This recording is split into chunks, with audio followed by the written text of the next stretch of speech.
employees go missing, $135,000 gone to waste, and one of the most hated indie game developers that are still making games today. I'm Wicked Wiz, being a man of my word and standing on my chair. This is what went wrong with Starforge, a game with a chaotic past, and oh boy, is this a spicy one. Massive thanks to my Patreons who helped support this channel. I honestly can't thank you enough.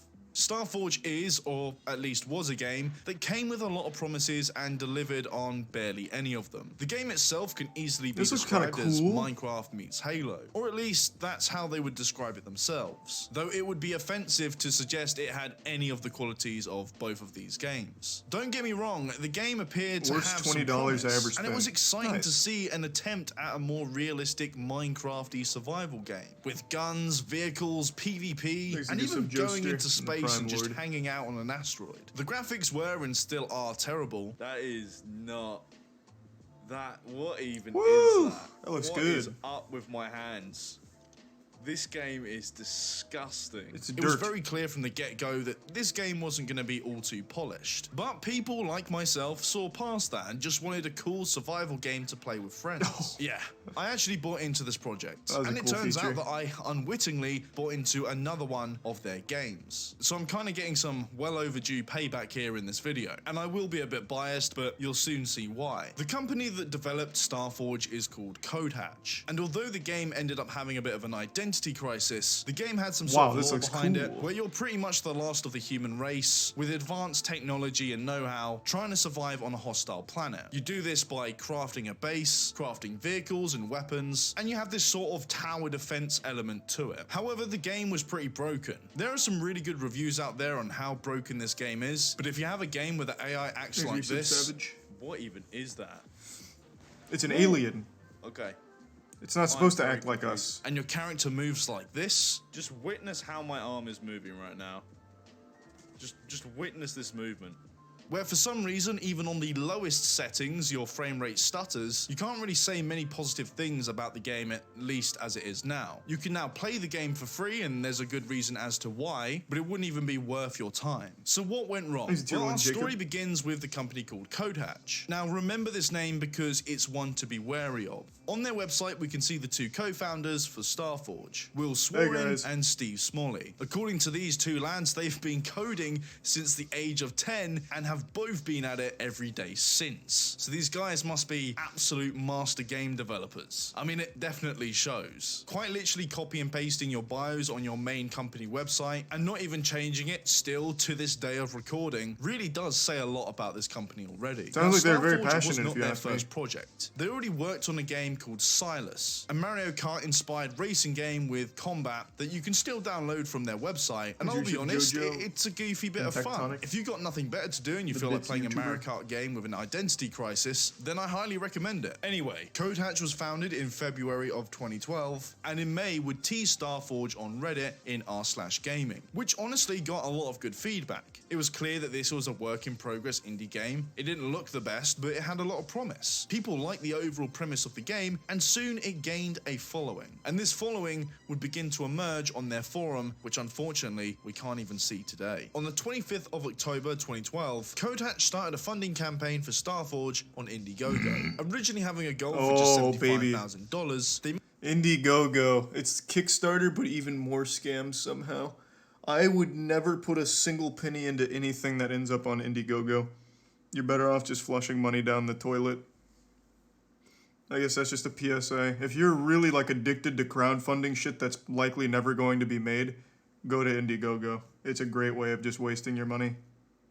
Managed to achieve double that with over $135,000, although it's gonna be interesting to see where that money went. The hype for the game was real, with multiple articles praising the project before it even started. I just had a major nerdgasm. From Notch.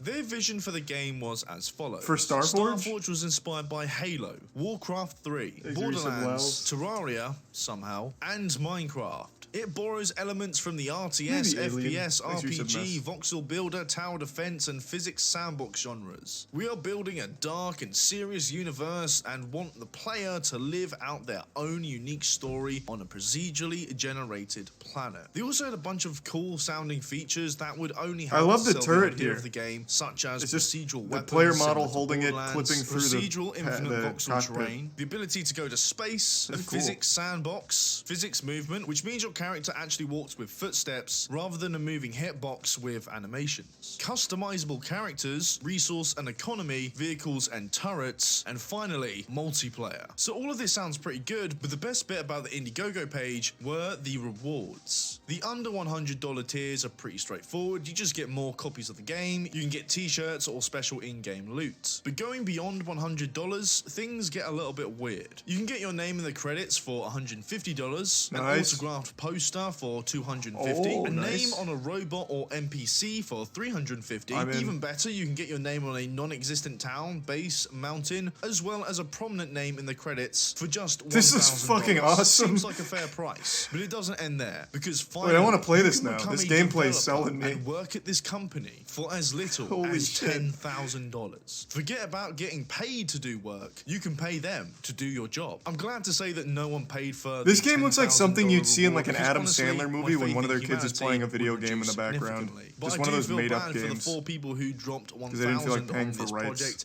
and got absolutely bugger all for it. Either way, this was a successful crowdfunding project, and everyone was hyped to see what would happen next. This now brings us on to the development of the game. Actually, before I forget, I am actually going to go on their website. I want to get a download ready. This looks like a really fun, shitty game. We can play it on bad game night. It's Starforge, right? Yeah. Well. Okay.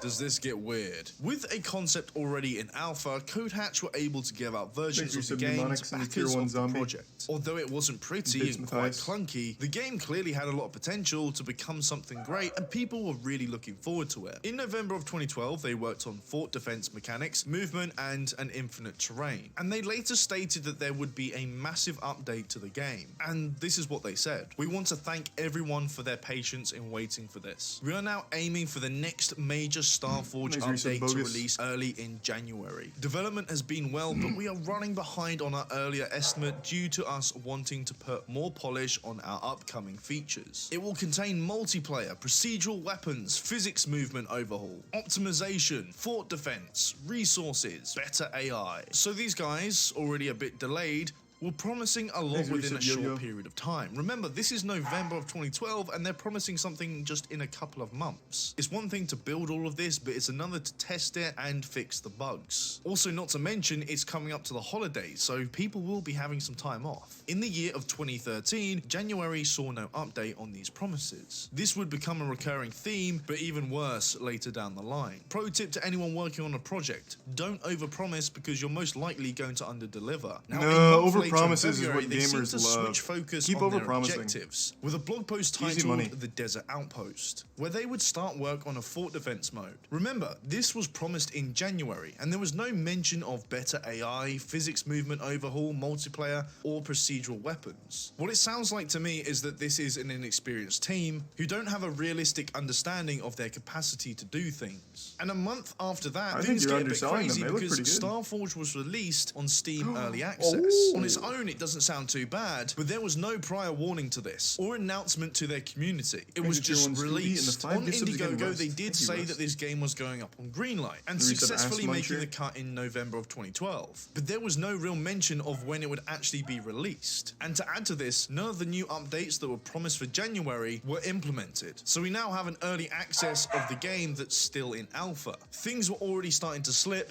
and people were beginning to get annoyed at the lack of any consistent communication. One moment they're talking about all these new features and improvements, the next they're doing something else, and now the game is out on Steam and people weren't even aware of it. Unfortunately, things after this only get worse, as now we're going to start looking into more of the misconduct and the shady business practices. Due to the lack of communication between the developers and the community, Codehatch got in touch with one of their most active moderators on their forum, known as Juno, and Juno signed a contract to work as a community manager on the 29th of May 2013. Hey, so now they have a congrats. trusted and respected member of this community who will give updates on the game and share progress of development. This was a great decision by CodeHatch because they really weren't all too good at providing updates for their game. Whether they were too busy or they didn't really care too much. When it comes to crowdfunding projects like this, a lack of communication can be worrying, especially for those who had funded the game for much more than it was worth. In this time, they also hired a few other people to help with development, really like the which falling. all sounded quite great. Although I can't confirm who else they It's hired like an at action the time, figure. there is evidence to suggest that they had developers with industry experience. As you said, People that McLovin. worked at BioWare. We're talking Mass Effect and Dragon Age here, but we'll get to that later because at this time, Juno was already having troubles with the team. Her job is a messenger between the developers and the community. For this to work, she needs to have strong communication with the developers. Now, Juno is based in America and CodeHatch is based in Canada, so their only form of communication Language was barrier. via Skype calls. But unfortunately, she struggled to give the community any updates on what the hell was going on due to a lack of communication with the developers, and none of which was her fault. In a Reddit post sharing her experiences, she says this: "Time passed on, months went by. I can say that while it was stressful to deal with the people, it was to be expected. The main flaw that came with the job was my lack of communication with the development team. I did not work in the office with the rest of the developers. As I live in the United States, they reside in Canada. I had the team members on Skype. Communication lines were open, though they never seemed to contact me." She goes on to say that between May the 29th to the end of December, she only spoke with the head of the team 6 times. That's a 7 lot. months with only 6 talks with the founders. That's almost Even monthly. worse, they constantly made her aware that she's under NDA and wasn't allowed to discuss any of the new up-and-coming features, which is absolutely insane, especially with such a committed community which was just excited for the next update. She actually tried to remind them that they were community funded and that they need to embrace their community, but they didn't seem to care nor listen to her, as her comments were, and I quote, shrugged off. Unfortunately, things get worse for Juno. Her contract was going to end on the 31st of December 2013. She was reassured by CodeHatch multiple times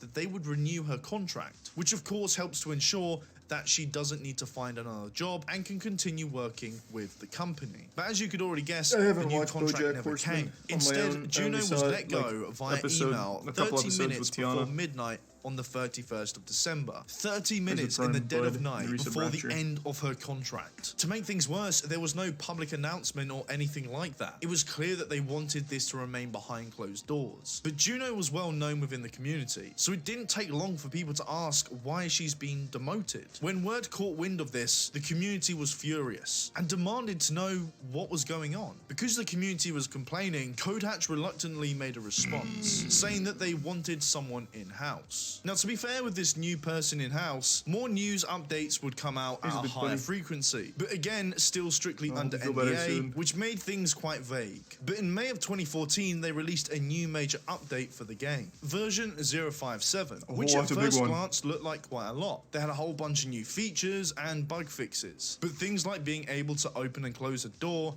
is probably something that you'd expect a little sooner. Even with all these changes, the game still had a lot of issues. It was laggy because of the voxel terrain, enemy animations were terrible, the game still looked and felt very outdated, and it was clear that these guys were still quite far away from releasing a finished game. However, it seems that these developers thought that the game was near good enough, as only a month later, in June 2014, they released version 075. Oh, they're cruising. There were no other updates in between. They quite literally jumped from alpha to beta in just one update. In this beta release, there was a bunch of bug fixes and a few amendments, but unfortunately there were still missing features that were promised all the way back in January of 2013. So the question is, why are they now rushing the game? If you take a moment, there's a very clear explanation as to why they're rushing all these updates. They're quite simply running out of money. $135,000 really isn't all too much to play with, especially with a game that's as ambitious as when it comes to this. building a game, so far, throughout the time of ton. development, they've already hired about 5 developers, some of which are quite pricey with industry experience. They also have a community manager, and of course are renting an office space. Not to mention all the other little costs that come with running a company in the first place. That $135,000 is draining away much faster faster than they expected. At this point, it really goes to show that these guys don't really know how to run a company. I disagree. Or at least have an It idea seems of how much pretty it's going good. to cost. But if you thought things were already bad, it gets worse, as the in-house community manager disappears without a sound, and the community are left there scratching their heads, wondering what the hell happened. At this point, people were quite suspicious of CodeHatch, and a well-known user in the forum called Danvelka did some digging to find out what happened to this missing community manager. Looking through publicly available sources such as Facebook and LinkedIn, he figured out who the community manager was and found that they had left the company, leaving this comment. Digging even further, they found out that they also replaced their more experienced developers with junior developers. Of course, no disrespect to these junior developers, but clearly something was wrong. All of this, yet again, was done under the radar, and with this evidence, the community finally snapped, and a riot was formed within the forum. But how did CodeHatch respond? Well, they did what any secretive autocracy would do, and silenced any conspirators who agreed with this post, which included Danvelka and Juno. Now, these To be people weren't fair, just that's bad. like the Their optimal way of account- handling any kind of problems on the internet. The optimal strategy when you fall into like some kind of controversy is just plug your ears and ignore it. And if you're a streamer, ban anyone that mentions it. That shit actually fucking works. It's crazy. So yeah, if you guys ever find yourself in hot water, just ignore it and ban anyone that acknowledges it. Easy. Accounts, along with many others, was straight up deleted. And because of this, every single post ever made by any of these accounts was completely wiped, which also included all of Juno's news, update logs, and community posts, all of which was important documentation of the project. All of it now gone. Now you can probably understand how much of a ball ache this video was to research. Later on, with the dust somewhat settled, and with a disgruntled community, CodeHatch continued to develop and make more rushed updates, adding new random things to the game which were either broken or poorly implemented. The game still had a lot of performance issues due to their unoptimized voxel terrain system, which was just left in the game because they simply didn't know what else to do. According to them, they tried to fix this issue, but eventually just gave up. And at this point, the game had no real direction to it whatsoever. It wasn't really clear if this was meant to be a fort defense or Minecraft but in space kind of game, or if this was meant to be something more like Rust, where you just go around, you build your base and survive on a server. There wasn't really that much consistency with the look and feel. It just felt like things were being thrown into the game, and pretty lazily at that. In September of 2014, they came out with the full release of the game, with all the underlying issues that this game already had. Things like procedurally generated weapons, character